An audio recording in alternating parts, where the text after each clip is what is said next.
Hi friend, good morning. তো Sunday, সবার ছুটির দিন, আমার আজকে ছুটি। তো উঠেছি সেই কোন সকালে 6টার সময়। উঠে অনেক কাজ করেছি। সকালে উঠে প্রথমে জামা প্যান্ট ধুলাম, তারপরে সাইকেলটাকে ধুলাম, তারপরে গাড়িটাকে ধুলাম, ধোগুলোকে চাপা দিয়ে রেখে দিয়েছি, কারণ আজকে কোথাও যাওয়ার নেই। তারপরে গেলাম বাজারে মাছ আনতে, ওখান থেকে গিয়ে মাছ নিয়ে এসেছি।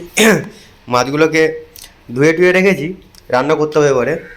তো সানডের দিনে বউ ঘরে না থাকলে যা হয় অবস্থা, আমার অবস্থা সেই। এখন এত কিছু কাজ করতে হবে। তারপরে ঘর মুছলাম, ঘর ঝাঁট দিলাম, সব কিছু করার পরে এখনও ফ্রি নেই, জামা প্যান্টগুলো ডোবানো আছে, ওগুলোকে ধুতে হবে পরে। তো এত কিছু করার পরে মাছ ফাছ ধুয়ে এখন রেডি করে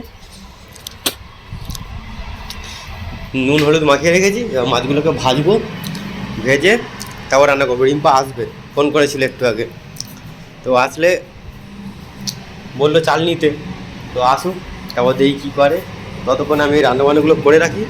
রান্না করার পরে জামা প্যান্টগুলো কাচতে হবে, কেন ওগুলো ডোবানো আছে। কালকে অনেকগুলো কেচেছিলাম, আজকে অনেকগুলো কাচতে হবে। কেচে তারপর শুকাতে দেবো। তো রান্নাটা শুরু করি। মাছটা ভাজলে এত দুমদাম করে ফাটে, আর চোখ মুখ আজকে আমার অবস্থা খারাপ হয়ে যায়। চাপা দিয়ে দিয়ে ভাজতে হবে। খেতে ভালো, কিন্তু ভাজতে খুব ডেঞ্জার।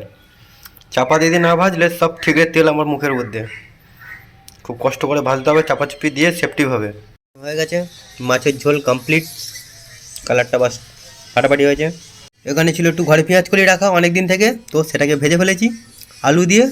বাস এখানেই কমপ্লিট, এখানেই ব্লগ কমপ্লিট আজকে।